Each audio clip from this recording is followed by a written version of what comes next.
Hi everybody! I wanted to make this video to share with you my top 10 favorite thriller books. I know that when you're really looking for a specific type of book in a specific genre, it's nice to have some top recommendations from people that like to read a lot. And so I wanted to share with you my top 10 favorite thriller books in case you're looking for a new thriller book to read. I'm going to start with my 10th favorite book and then we'll work all the way down to number 1, which is my absolute favorite and top recommendation. 10th pick is I'm Thinking of Ending Things by Reid. You might have seen that this is now a movie on Netflix. Hopefully you haven't watched it yet, so you can read the book first and then watch the movie. This is a psychological thriller and the book really plays with your mind. It gives you a feeling of unease while you're reading it, and for a good while in the book, you'll be wondering what the point of the book is, and yet still not be able to stop reading because you want to know so badly, like really what's going on. This book is about a girl and her boyfriend going to visit his family for the first time, and you're hearing the book from the female character's thoughts. So she is the narrator of the book, and throughout the book, she's constantly going back and forth between being happy with her relationship and then thinking of ending things. But you'll find out throughout the book that it's a lot more than just about this girl potentially breaking up with her boyfriend. There's a really great plot twist at the end. I really do think that this book will have you guessing and give you that slightly just uncomfortable feeling. And that's what makes this book such a great thriller, because it's a little different than some of the other thriller books that you'll see where there's obviously something going on that's wrong and you know what it is the whole time. In this book, you don't really know that until the end. So that was I'm Thinking of Ending Things by Reid. My 9th pick is The Silent Patient by author Alex Michaelides. I don't know if I'm saying that name right. The book follows the perspective of Theo, a psychologist, and he begins working at this facility helping patients who are basically in this like psychiatric ward. And one of the patients he's most interested in working with is a woman named Alicia, who has been accused of murdering her husband. Alicia was a painter, and a very great painter at that. And so when she murdered her husband, it was very shocking for everybody. And since she's been put in the psychiatric ward, she hasn't spoken to anybody. And so Theo is most interested in working with Alicia and getting her to share her story. But again, of course, like all great thrillers, there is a plot twist at the end that's definitely worth reading to find out. And you not only get to enjoy Theo's life and like his history, but also Alicia's, and trying to figure out like what happened with her and why is she not talking? Why did she murder her husband? Like what's really going on here? So again, a great book. My 8th pick is Recursion by Blake Crouch. I've read 2 of Blake Crouch's novels, and both of them have been mind-boggling, mind-blowing, amazing. So I always recommend him as an author. Recursion is a stressful book. So if you want to read Recursion, I would suggest maybe reading it in a day or 2, because reading this over the long course, you might have a hard time following along, especially because it seems like the entire second half of the book is the climax. The concept behind this book is that people here and there, and then eventually more and more people, are having what's called false memory syndrome, where they have these memories that feel very real to them, but they're kind of like, they're gray in their memories, so not in color, and they never actually happened in their life. So if they were to look at the timeline of their life, these memories that they have don't fit anywhere with that timeline. In fact, if they were real, they would lead to a completely different like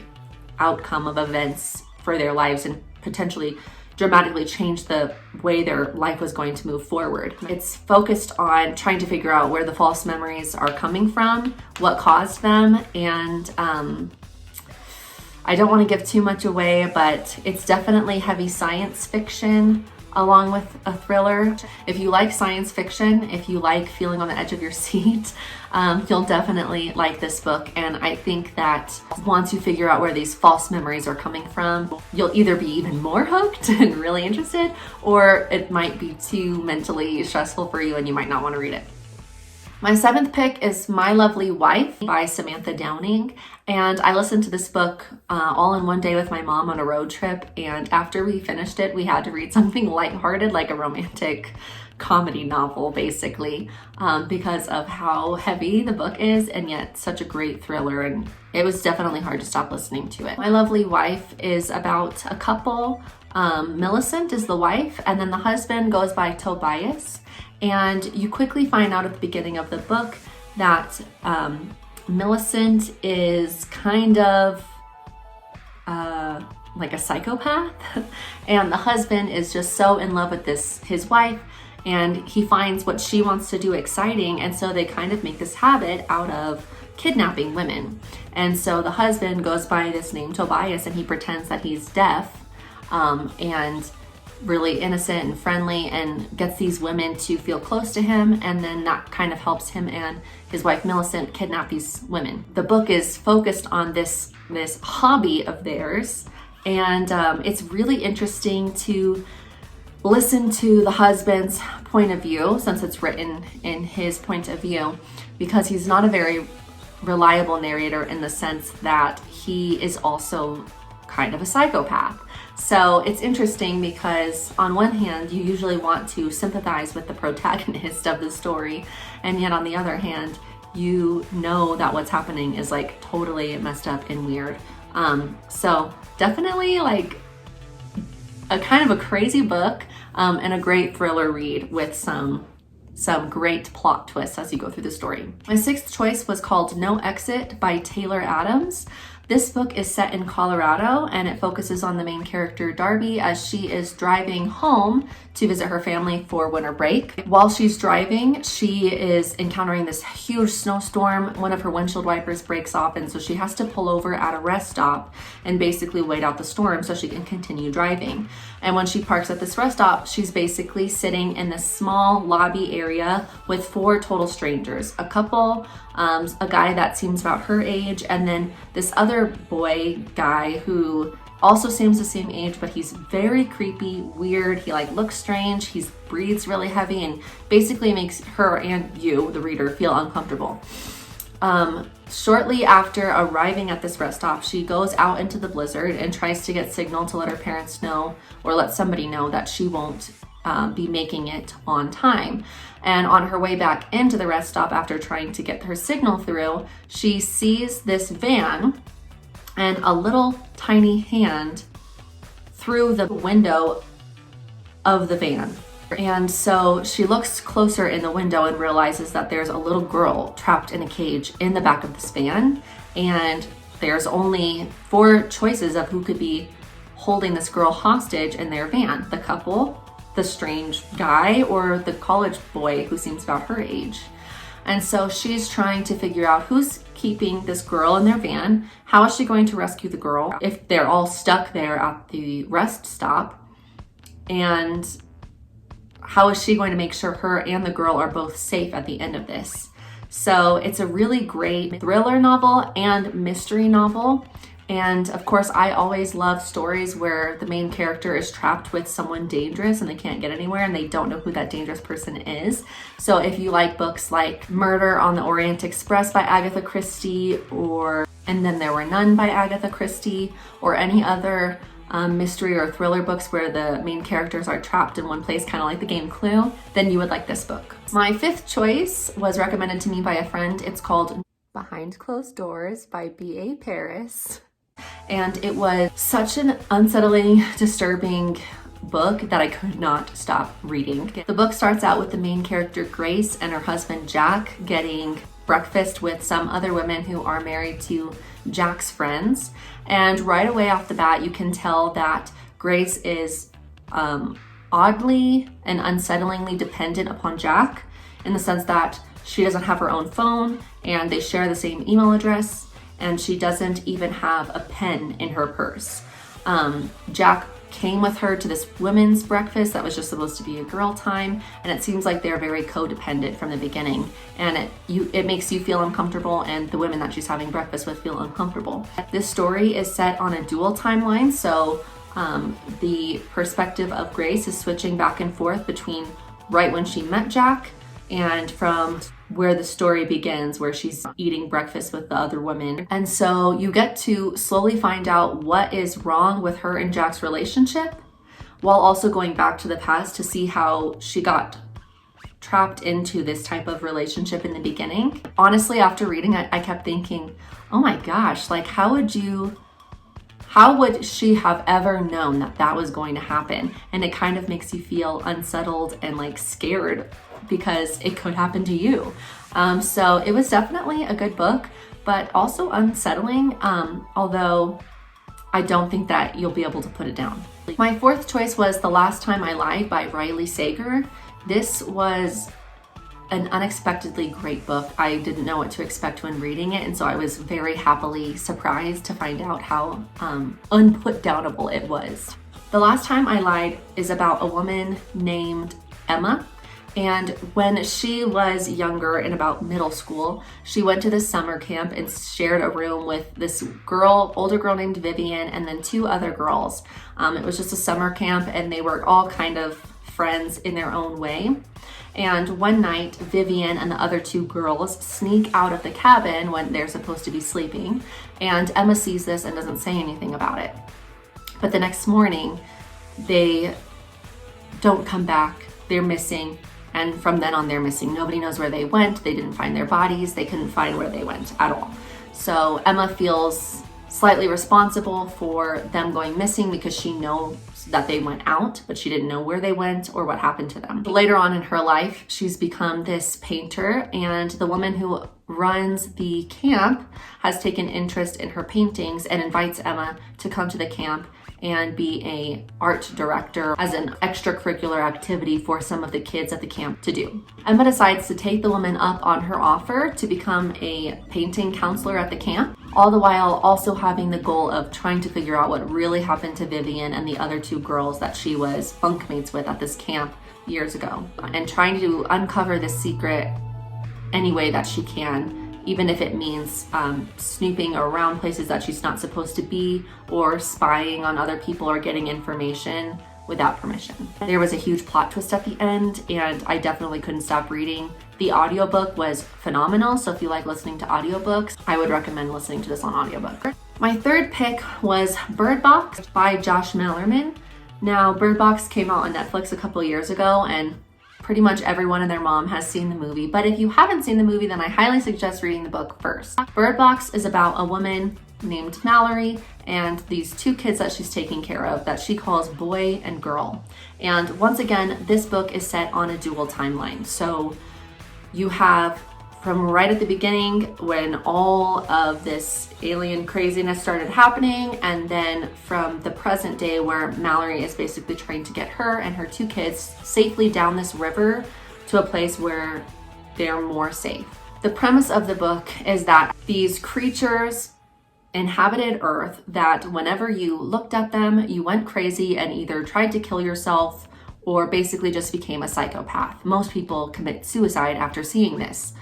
And so shortly after this starts happening, people are walking around with their eyes closed or blindfolds on, and they can't go outside, they can't open their eyes outside, they can't let anything from outside get inside because they want to make sure that they stay alive, and they know that if they see whatever this creature is, they'll go mad and hurt themselves or hurt other people. You follow Mallory as she's kind of experiencing all of this happening in real time. And then you go to the future, or I guess what would be present day, where she is alone with these two kids that she calls boy and girl, and she's trying to navigate down a river to a place that seems like it will be a safe haven for her, where there are other people living all together as a community. But again, she can't look outside and neither can her kids, so she's navigating down this wild river with a blindfold on, trying to get to this place that she's never been to before. So it's very suspenseful, it's a little scary, but it was so good. And I think that having the sense of sight taken away through a lot of the book made it very interesting and unique in ways that most books can't do. My second pick is You by Caroline Kepnes. Again, You has also been made into a Netflix series, and there's actually been 2 seasons and now a 3rd one coming out. So probably you've already seen You, but if you haven't, you should definitely read this book or shows if it's possible. So it's not surprising that some of my favorite ones have been turned into shows or movies. You follows the perspective of a guy named Joe who quickly becomes obsessed with this girl named Beck that comes into his bookstore one day. He starts basically stalking her, he falls in love with her and is attempting to get her to fall in love with him and is quickly successful. So you follow his relationship with Beck as he creepily stalks her and also tries to control the environment around her. Joe is also what I would consider to be an unreliable narrator because usually, again, you want to sympathize with the protagonist, but Joe is obviously psychopathic and obsessive and crazy and very dangerous. You have this guy who the main woman in the story is in love with and thinks is great, while you, the reader, know that he's absolutely crazy and is doing insane things in order to control the situation with Beck, even when it comes to murdering people that she's close to. This book has that huge tension of like, when is Beck going to find out how crazy Joe is, and then what's going to happen when she does. If you have been wanting to watch You and you haven't seen it yet, I highly recommend reading the book first. You will feel creeped out and you will not be able to stop reading it. All right, my first choice is my absolute favorite thriller, and it's no surprise that it's also a science fiction because I'm a huge fan of science fiction. And also mystery. So this book has a lot going for it. It is called Dark Matter by Blake Crouch. Dark Matter is mind-blowing. When I read this book, I could not put it down. I was obsessed, and then I felt like I had to tell everybody to read it. Like, hey, you need to read Dark Matter. You need to read Dark Matter. It's my #1 go-to recommend book if someone's completely open to having a book recommended to them. Kind of like Recursion, a lot of this book has like a climactic feel to it. So I would say maybe about a third of the book is like a climax. But there is no dragging part to the story at all. It's very high energy, like stressful the whole time, that trying to find a place to stop is difficult. Dark Matter follows the story of Jason Dessen, who is a science teacher at a university. He's married to a woman, Daniela, and has a son named Charlie. And he, from time to time, has wondered what it would be like if instead of getting married and having a son, he had continued in the science profession like he had originally wanted to. One day, he hears that one of his friends has done some scientific accomplishment, and so he goes and walks to the bar or restaurant to congratulate his friend, and on his way back home he gets kidnapped, where shortly thereafter he's led to this like desolate warehouse, is stripped from his clothes, drugged, and then wakes up in this place that he's never seen before, full of strangers who all seem to know his name and are asking him questions like, how did it go? Or like saying things like, you did it. So right off the bat, Jason's very confused because he's not where he thought he was supposed to be, and he's around a bunch of people who he doesn't know but seem to know him. The main problem in this book is, where the heck is Jason Dessen, and how is he going to get back to where he's actually from so he can continue living his life with his son and his wife. This is a phenomenal book. If you like science fiction, you'll like this book. If you like the multiverse theory, you'll love this book. And if you like climaxes that are just like absolutely nuts and crazy, you will love this book. In fact, I feel like you'll be obsessed with it. But again, you have to like those books that you don't want to put down and that can get a little bit confusing, but you want to follow because it's just so like chaotically good. So yeah. So those are my top 10 thriller recommendations. I would love to hear if you have any recommendations for me, because thrillers are one of my favorite books. And if there's one that you've read that I haven't read, I would love to hear what it is. Hopefully you guys find something that you want to read soon, and I will talk to you guys later. Bye.